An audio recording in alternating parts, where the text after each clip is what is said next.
शहर में एक मोची रहता था। वो बहुत प्रकार के जूते बनाता था। कुछ वजह से उसके सारे जूते नहीं बिकते थे, जिसके कारण मोची और गरीब हो गया। फिर भी वो निराश नहीं हुआ। वो ज्यादा से ज्यादा सुंदर तरीके से जूते बनाने के लिए कोशिश करता था। ऐसा समय आया जब मोची के पास केवल एक जोड़ी जूते बनाने के लिए कपड़ा रह गया था। इस बार मोची अपने मन को समझा न सका। वो अपना आत्मविश्वास खोने लगा।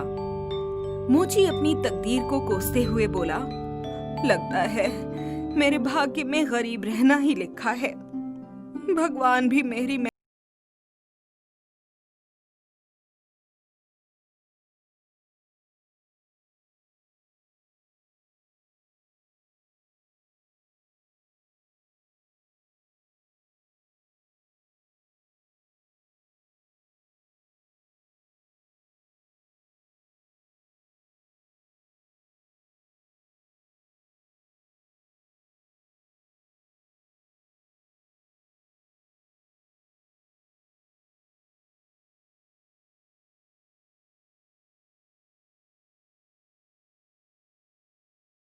कुछ देवदूत उस रास्ते से जा रहे थे।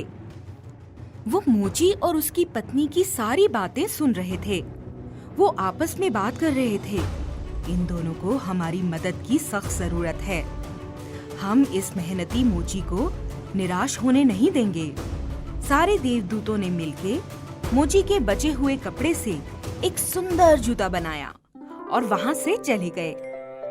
सुबह मोची और उसकी पत्नी इतना सुंदर जूता देख के आश्चर्यचकित हो गए। एक अमीर व्यापारी मोची के घर होके जा रहा था। उसकी निगाहें उन सुंदर जूतों पर पड़ी। उसने बहुत सी कीमत देके जूते की जोड़ी को खरीद लिया। मोची ने उन रुपयों से और 2 जोड़ी जूते के लिए कपड़ा खरीदा और खरीद कर रख दिया।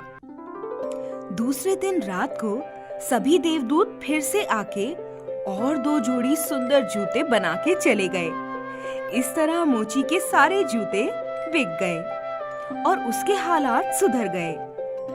मोची और उसकी पत्नी जानना चाहते थे कि वो कौन है जो उनकी इतनी मदद कर रहा है। यह देखने के लिए दोनों उस कमरे की दीवार के पीछे छुप गए। रात होने पर सारे देवदूत फिर आ गए।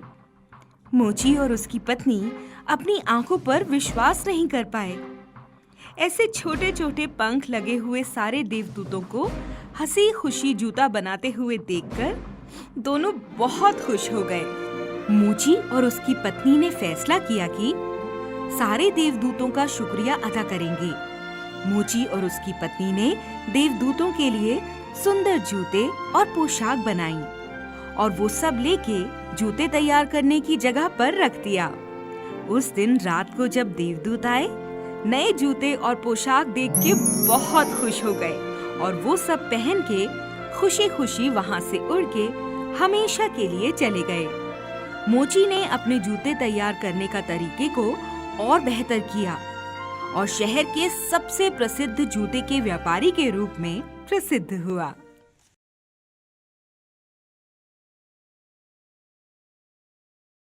राजकुमारी परिणीता अपने महल के विशाल कमरे में गुमसुम सी बैठी थी।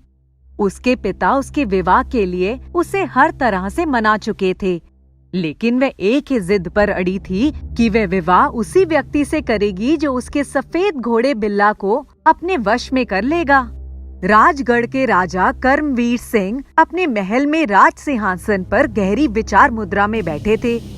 उनके बगल में ही मंत्री आशुतोष बैठे थे। राजा कर्मवीर सिंह ने लंबी सांस लेते हुए कहा, इस समस्या का दूसरा कोई उपाय नहीं है मंत्री जी? मुझे तो कुछ समझ में नहीं आ रहा है। राजकुमारी विवाह योग्य हो गई हैं। वह घोड़ा इतना बिगड़ैल है कि किसी को अपने ऊपर हाथ भी नहीं रखने देता। मंत्री आशुतोष ने कहा, हुजूर, राजकुमारी परिणीता के विवाह के लिए क्यों न विभिन्न राज्यों में दूत भेजकर ये सूचना भिजवा दें कि जो राजकुमार राजकुमारी के सफेद घोड़े बिल्ला को अपने वश में कर लेगा, उसी से राजकुमारी परिणीता का विवाह होगा। अगर राजकुमारी यही चाहती है तो दूसरा कोई तरीका नहीं है। राजा कर्मवीर सिंह को ये सलाह बहुत पसंद आई। दूसरे दिन ही विभिन्न राज्यों में दूत भेजकर सूचना भेज दी कि जो युवक राजकुमारी परिणीता के सफेद घोड़े बिल्ला को अपने वश में कर लेगा, उसे आधा राज्य पुरस्कार के रूप में मिलेगा और राजकुमारी का विवाह उसी के साथ किया जाएगा। कई देशों के राजकुमार अपना भाग्य आजमाकर चले गए, लेकिन कोई घोड़े को वश में नहीं कर सका। राजा बहुत निराश हो गए। निशांत राजगढ़ के पास ही राज्य के राजा के घोड़े की देखभाल करने वाला सईस था। वह एक योग्य, खूबसूरत, ईमानदार और लंबी चौड़ी कद काठी वाला गरीब, दयालु और ईमानदार युवक था। उसने ये सब शर्तें सुनी तो उसकी भी इच्छा हुई कि क्यों ना वह भी अपना भाग्य आजमाए। एक दिन यही सब सोचते हुए वह अस्तबल के बाहर ही बैठा था कि तभी उसकी नजर एक बूढ़ी औरत पर पड़ी जो सर्दी से बुरी तरह से कांपती हुई एक पेड़ के नीचे बैठी थी। निशांत उसके पास गया और उसने अपने शरीर पर पड़ा कंबल उसे उड़ा दिया। फिर उसने उस बूढ़ी औरत से पूछा कि तुम कौन हो और यहाँ कैसे आई? उसने कहा, मैं 3 दिन से भूख के मारे तड़प रही हूँ। निशांत का घर पास में ही था। उसने उस कमजोर सी दिखने वाली बुढ़िया को अपनी बाहों का सहारा देकर उठा लिया और उसे अपने घर ले आया और उसको बिस्तर पर लिटा दिया। निशांत ने झटपट आग जलाई, थोड़ा दूध गर्म करके बुढ़िया को पिला दिया और खाना भी चढ़ा दिया। निशांत ने उसको खाना खिलाया, तब उसके शरीर में थोड़ी जान आई। उसने बताया कि वे गुलाबी पंखों वाली गुलाबी परी है जो परी लोक से आई थी। बहुत दिनों से उसको एक बार धरती पर आने की इच्छा थी। आखिर एक दिन परियों की रानी मान गई और उसने उसको धरती पर जाने की आज्ञा दे दी। साथ में चेतावनी भी दी थी कि वह सूरज ढलने से पहले ही अपने लोक में वापस आ जाए। वह जब नीचे धरती पर आई तब बच्चे उसके गुलाबी पंखों को देख देख कर निहाल हो गए थे। यहाँ बच्चों के साथ खेलने में कब समय बीत गया, सूरज ढलने का पता ही नहीं चला। जब वह वापस जाने लगी तो बहुत भयानक बारिश होने लगी। बिजली भी चमक रही थी, लेकिन उसे डर था कि अगर वह समय पर नहीं पहुंच पाई तो परियों की रानी नाराज हो जाएगी। इसलिए बारिश की परवाह किए बिना ही वह आकाश की तरफ जाने लगी। बारिश इतनी तेज थी कि साथ में ओले भी पड़ रहे थे। उनसे बचने के लिए वे एक पेड़ पर जाकर बैठ गई, लेकिन वे जिस पेड़ पर बैठी उसमें बहुत सारे कांटे थे। उसके पंख उस पेड़ के कांटों में उलझकर रह गए और उसके सुंदर गुलाबी पंख टूट गए, जहां से बहुत खून भी निकला। तब तक सूरज ढल चुका था। वह किसी तरह से पेड़ से नीचे उतरी। उसने देखा कि उसके पंखों से खून निकल रहा था और जैसे ही उसका खून धरती पर पड़ा, वे एक बूढ़ी औरत के रूप में परिवर्तित हो गई। जब तक उसको अपने गुलाबी पंखों की कुछ पंखुड़ियां नहीं मिल जाती, वे कभी भी परीलोक नहीं जा सकती। निशांत ने देखा कि उस बूढ़ी की आंखों से आंसू गिर रहे थे। तब निशांत ने कहा, आप मुझे बताइए, मैं आपकी सहायता करूंगा। इसके लिए मुझे क्या करना होगा? तब उस बुढ़िया ने कहा कि ये बहुत मुश्किल है। अगर कोई उस पेड़ के पास जाकर देखे कि मेरे गुलाबी पंखों की कुछ पंखुड़ियां वहां मिल जाएं, तब उन पंखुड़ियों को जैसे ही मैं स्पर्श करूंगी, मैं फिर से अपने असली रूप में आ जाऊंगी। निशांत ने कहा, इसके लिए आपको मेरे साथ चलना पड़ेगा। मुझे क्या पता कि आप कौन से पेड़ पर थीं? तब उस बुढ़िया ने कहा, अभी मेरे अंदर इतनी ताकत नहीं है कि मैं तुम्हारे साथ जा सकूं। निशांत ने कहा, ठीक है, आप यहीं रहिए। जब आप पूरी तरह से चलने फिरने योग्य हो जाएंगी, तब मैं आपको वहां लेकर जाऊंगा। आप सिर्फ मुझे रास्ता बता दीजिएगा। धीरे धीरे एक हफ्ता बीत गया। निशांत ने उसकी बहुत अच्छी तरह से देखभाल की और वे ठीक हो गई। एक दिन निशांत ने कहा, चलिए आप मुझे उस जगह पर लेकर चलिए। तब बुढ़िया राजकुमार निशांत के साथ घोड़े पर सवार हुई और रास्ता बताने लगी। जंगलों में बहुत दूर चलने के बाद उसे एक बबूल का पेड़ दिखाई पड़ा। बुढ़िया ने उसी पेड़ की तरफ इशारा किया। निशांत ने घोड़े को वहीं रोक दिया और कहा, आप इस पेड़ के नीचे बैठिए, मैं देखता हूँ। आनन फानन में वह पेड़ के ऊपर चढ़ गया। उसने पेड़ की सारी डालियों पर जाकर देखा, परंतु कहीं कोई पंखुड़ी नहीं दिखाई पड़ी। तभी उसकी नजर एक चिड़िया के घोंसले पर पड़ी, जिसमें से कोई गुलाबी रंग का धागा जैसा निकला हुआ था।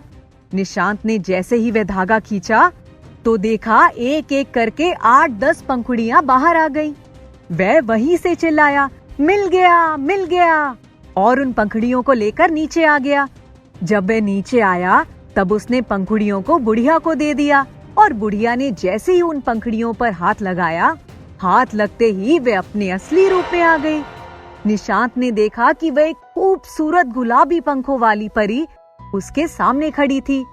उसके हाथ में जादुई छड़ी थी और उसके सिर पर मुकुट था। उसे अपनी आंखों पर विश्वास नहीं हो रहा था, क्योंकि उसने इसके पहले कभी भी परी नहीं देखी थी। गुलाबी परी ने कहा, तुमने मेरा इतना ख्याल रखा है और मेरी इतनी सहायता की है, मैं भी तुम्हारी सहायता करना चाहती हूँ।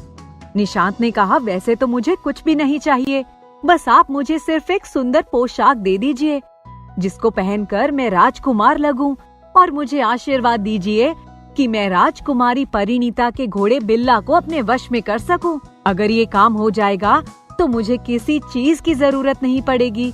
गुलाबी परी ने अपने जादू की छड़ी घुमाई और देखते ही देखते निशांत सुंदर वस्त्रों से सुसज्जित होकर राजकुमार बन गया। उसके शरीर पर विभिन्न प्रकार के आभूषण भी थे। अपने आप को देखकर निशांत बहुत खुश हुआ। उसने कहा, आपका बहुत बहुत धन्यवाद। गुलाबी परी ने कहा, नहीं, धन्यवाद तो मुझे तुम्हारा करना चाहिए। मैं इतने दिनों से धरती पर बुढ़िया के रूप में पड़ी हुई थी, मुझे किसी ने खाना तक नहीं दिया, और तुमने मुझे ना सिर्फ कंबल उढ़ाया बल्कि अपने घर में रखा और अपने हाथों से खाना बना कर खिलाया। मेरी पंखुड़ियां ढूंढने में तुमने मेरी मदद की। अगर पंखुड़ियां नहीं मिलती तो मैं इस धरती पर ही मर जाती। गुलाबी परी निशांत से विदा लेकर जाने लगी। तब उसने जाते समय उसे एक अंगूठी दी और कहा कि तुम्हें कभी भी मेरी जरूरत हो तो तुम इस अंगूठी को 3 बार अपनी हथेली पर रगड़ना और मुझे याद करना, मैं तुम्हारे पास आ जाऊंगी। ये कहकर वो आकाश में उड़ गई। निशांत बहुत देर तक उसको जाते हुए देखता रहा। गुलाबी परी के जाते ही निशांत ने घोड़े का रुख राजगढ़ की तरफ कर दिया। राजगढ़ पहुंचकर उसने राजा कर्मवीर सिंह को खबर भिजवाई कि वे उनके सफेद घोड़े बिल्ला को अपने वश में कर सकता है। राजा ने ऐसे बहुत से राजकुमार देखे थे, इसलिए वे बहुत उत्साहित नहीं थे। फिर भी उन्होंने उसे सम्मान के साथ बुलाया और अपने आदमियों को भेजकर सफेद घोड़े बिल्ला को मंगवाया। निशांत ने घोड़े को सहलाया। घोड़े ने पहले तो उसे अपने ऊपर हाथ भी नहीं लगाने दिया, लेकिन थोड़ी देर में निशांत जब उसके ऊपर बैठा और उसकी लगाम हाथों में पकड़ी तो ऐसा लगा जैसे वही उसका मालिक है। घोड़ा उसके साथ बहुत आराम से चलने लगा। राजकुमारी अपने महल के कमरे की खिड़की से ये सब कुछ देख रही थी। जैसे ही उसने देखा कि घोड़ा चलाने वाले युवक ने उस घोड़े पर काबू कर लिया है, उसकी खुशी का ठिकाना ना रहा। वह नीचे आ गई और उसने राजा से कहा कि मैं इसी युवक से विवाह करना चाहती हूँ।